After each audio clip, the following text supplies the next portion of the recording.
La religion pure et sans tache devant Dieu notre Père consiste à visiter les orphelins et les veuves dans leur tribulation et à se conserver purs des souillures du siècle présent. Au nom du Père et du Fils et du Saint-Esprit, ainsi soit-il. Bien chers pères et frères, bien chers fidèles, ces quelques mots de Saint Jacques qui terminent l'épître de ce jour nous indiquent une condition essentielle de notre religion chrétienne, la miséricorde. Alors, nous allons nous pencher un petit peu sur cette vertu. Tout d'abord, en quoi est-elle nécessaire ? Elle est nécessaire parce que le bon Dieu nous l'a imposée dans la Sainte Écriture, dans l'Ancien Testament tout d'abord. Heureux l'homme qui exerce la miséricorde et ne refuse pas de prêter. C'est la miséricorde que je veux et non les sacrifices, la connaissance de Dieu et non les holocaustes. Donc déjà dans l'Ancien Testament, le bon Dieu réclame la miséricorde.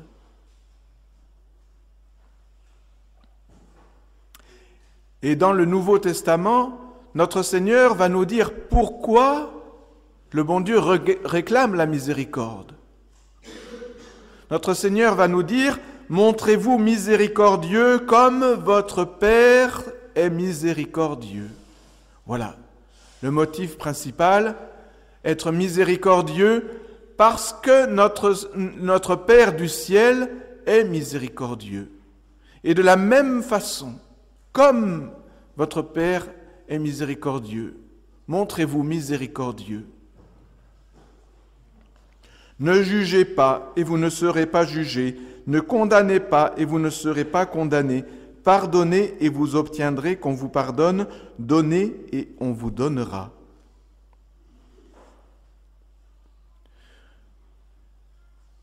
Ailleurs, notre Seigneur nous présente une parabole. La parabole du serviteur qui était débiteur, qui devait à son maître, je ne sais plus, je crois 10 000 talents, traduisez 1 million d'euros par exemple, voilà. Et puis son maître lui remet toute sa dette. Et il sort de la pièce, de la maison, et il rencontre un de ses camarades, donc un esclave comme lui, qui lui doit 100 euros, une petite bagatelle. Et encore, peut-être, d'après le texte de l'Évangile, c'est même, voilà, peut-être 10 euros, voilà. Et il le prend à la gorge et lui dit « Rends-moi ce que tu me dois ». Et le pauvre lui dit sois patient, je vais tout te rendre, mais attends un petit peu, là pour l'instant je peux pas, j'ai les poches vides, mais je te promets, dans la semaine prochaine, je te rembourse. Et hop, il le fait mettre en prison, il ne veut rien entendre, il le fait mettre en prison jusqu'à ce qu'il ait remboursé sa dette.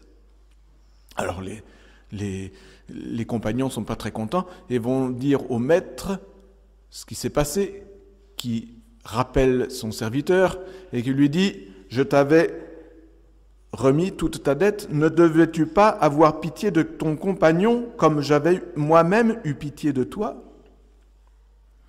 Si chacun de vous... Et ensuite, il l'envoie purger sa dette, évidemment. Et la morale, si chacun de vous ne pardonne pas à son frère du fond du cœur, c'est ainsi que mon Père vous traitera. Voilà. Il nous faut pardonner à notre prochain, parce que ce que notre prochain a pu nous faire, si grand que cela nous paraisse, vis-à-vis du bon Dieu, vis-à-vis des péchés que nous commettons envers Dieu, c'est 10 euros à côté de 10 millions. Parce qu'un péché, c'est quelque chose de beaucoup plus grave qu'une offense faite ne serait-ce qu'au président de la République ou au pape ou à un capucin. Voilà. Parce que une offense faite à un homme, ce n'est presque rien par rapport à l'offense faite à Dieu. Et des péchés mortels, combien en faisons-nous? Combien en avons-nous eu de pardonnés dans notre vie? Le bon Dieu nous les a tous pardonnés. Tous. Voyez, ce que le bon Dieu a pardonné dans notre vie. Ne serait-ce que, même si nous n'avions commis qu'un seul péché mortel, eh bien, nous devrions pardonner au monde entier toutes les injures possibles. Et mon père, peut-être que certains me diront, mais je n'ai jamais commis de péché mortel. Alors c'est très bien, c'est possible. Mais même si vous n'avez jamais commis de péché mortel, vous avez peut-être commis des péchés véniels. Peut-être.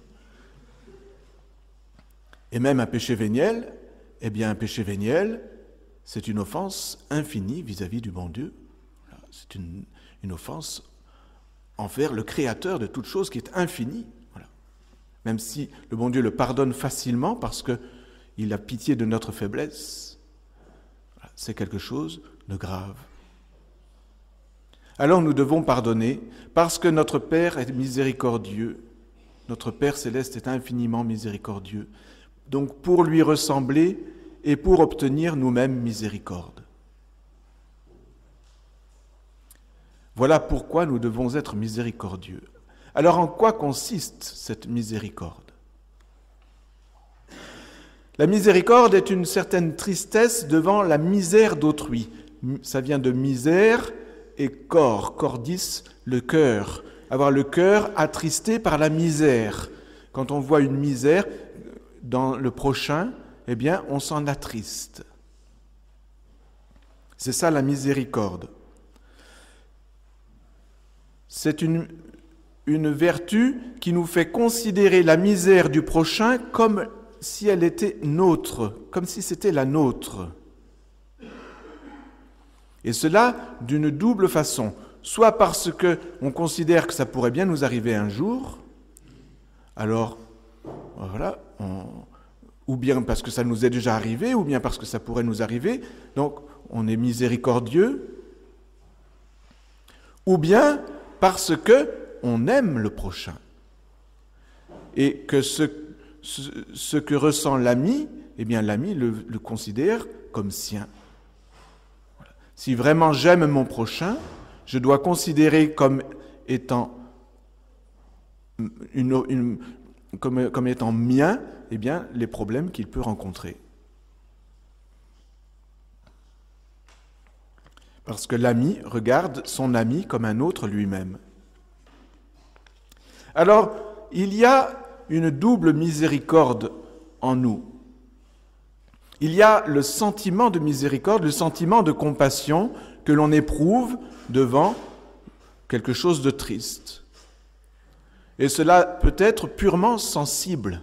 Vous voyez, quelqu'un qui regarde un film triste et qui se met à pleurer, eh bien, il n'est pas pour autant miséricordieux, il ne fait pas la vertu de miséricorde. C'est du sentiment de compassion, voilà. Il se met à pleurer, ou bien devant les informations, on annonce que, je ne sais pas, il y a eu un malheur à l'autre côté de la planète, on se met à pleurer, voilà, c'est du sentiment, ce n'est pas la miséricorde, la vraie miséricorde.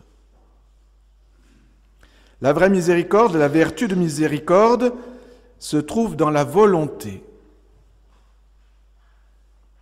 La volonté réglée par la raison, dirigée par la raison, et qui va diriger nos sentiments, qui va nous ordonner, nous provoquer des sentiments.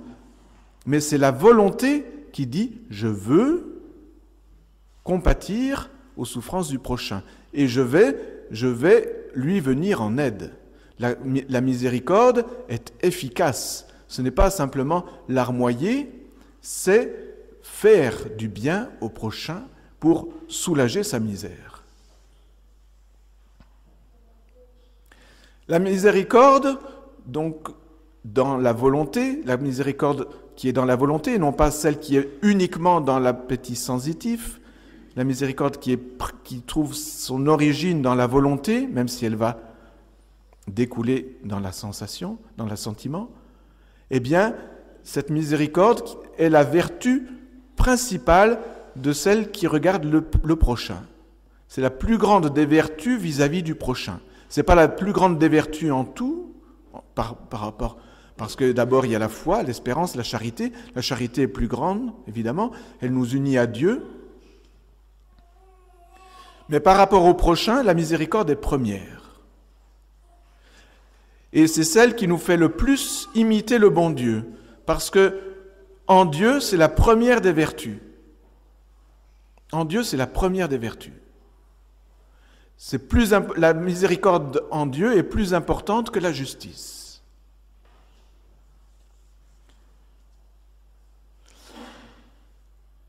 Et on divise la miséricorde en 14 œuvres de miséricorde. Alors je vous en fais grâce, je vous renvoie au catéchisme de Saint Pie X. Vous pourrez les consulter, elles y sont nommées. Vous pouvez aussi regarder dans l'Évangile, Matthieu chapitre 24, où notre Seigneur dit, eh bien, au jugement dernier, sépare les bons des mauvais, et aux bons, il leur dit, venez les bénis de mon Père, parce que j'ai eu faim, vous m'avez nourri, j'ai eu soif, vous m'avez donné à boire, etc. Elles sont là, les œuvres de miséricorde corporelle. Elles sont prises dans l'Évangile. Vous les retrouverez dans le catéchisme, ce sont les mêmes.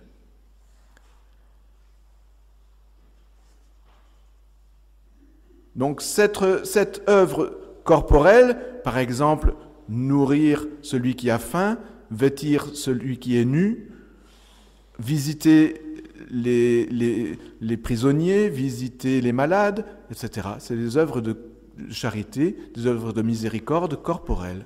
Les œuvres de miséricorde spirituelle, eh bien, par exemple, instruire les ignorants, pardonner les offenses,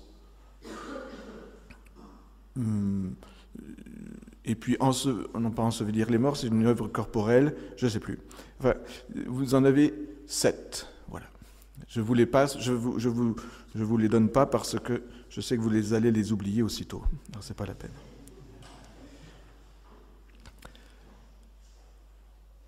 Maintenant, comment pratiquer les œuvres de miséricorde ?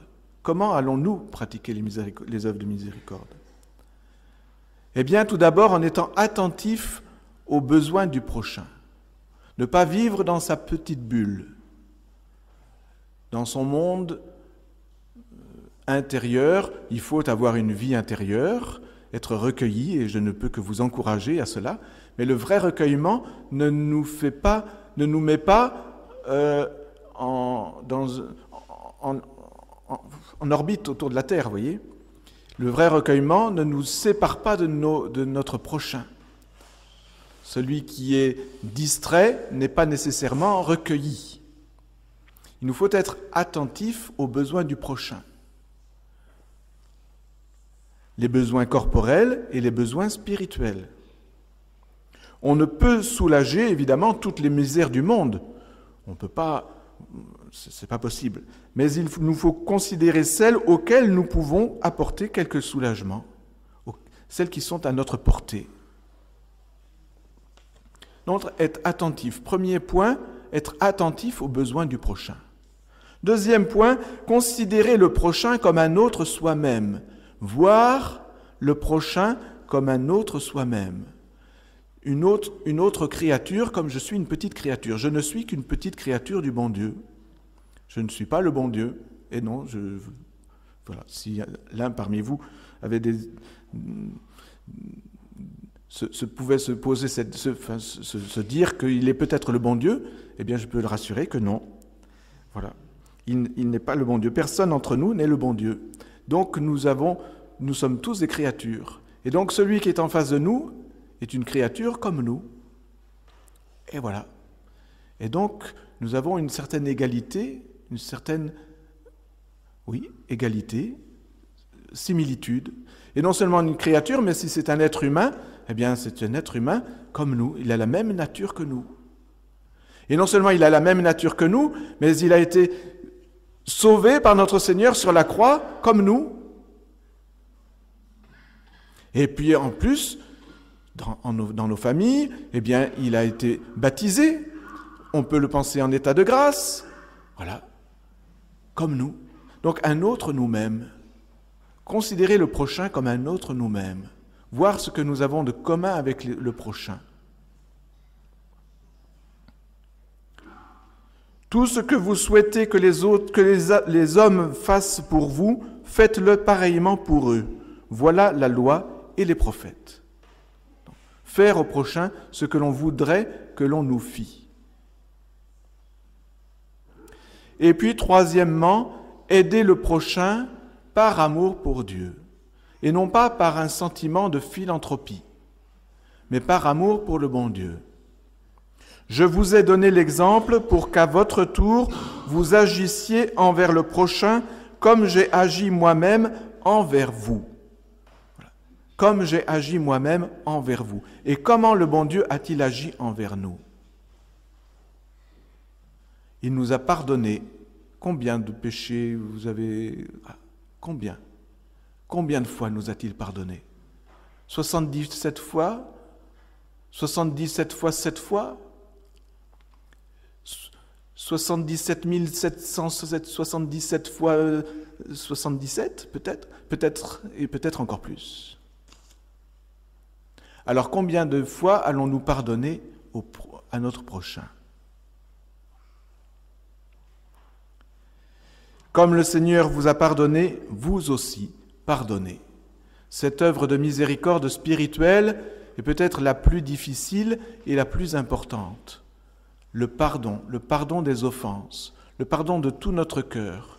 Il y a souvent des petites choses, des petits froissements, des choses pour lesquelles nous en voulons à un tel ou à une telle, à notre père, à notre mère, à notre enfant, à notre frère, à notre sœur, à notre voisin, à notre patron, à notre collègue, que sais-je. Des petits froissements, des petites amertumes, des petits désirs de vengeance. Il nous faut détruire tout ça, pardonner. Pardonner du fond du cœur. Pardonner en faisant le premier pas. Ne pas attendre que le prochain vienne nous dire « je te demande pardon ». Alors, vous allez me dire « oui, mais le bon Dieu, lui, il attend qu'on vienne lui demander pardon, parce que si on ne va pas se confesser, il ne nous pardonne pas. » Ah, ça c'est une objection. Eh bien, elle est fausse, elle tombe à faux. Parce que qui va vous donner le sentiment de contrition qui va vous mener au confessionnal ? Qui vous le donne ? Est-ce que c'est vous qui le créez en vous ? Vous en êtes incapable. C'est le bon Dieu qui vient vous regarder, comme il a regardé Saint Pierre en sortant de chez Pilate. Il a regardé Saint Pierre. Il a juste fait un petit regard et puis il n'a rien dit. Et Saint Pierre a compris. Et Saint Pierre s'est repenti. Eh bien, le bon Dieu nous regarde. Il vient à notre cœur et il nous dit « Reviens, reviens, âme pécheresse, reviens vers moi, je t'attends. » Il nous attend, c'est lui qui nous appelle. Et le mouvement de contrition que nous produisons, c'est lui qui nous le fait commettre. C'est lui qui nous fait accomplir cet acte. Parce qu'il nous appelle, parce qu'il fait toujours le premier pas. Alors, bien chers frères, n'attendons pas qu'on vienne nous demander pardon, mais pardonnons, offrons notre pardon. Et si l'autre refuse, alors il n'obtiendra pas le pardon, il ne le recevra pas. Mais nous l'aurons offert.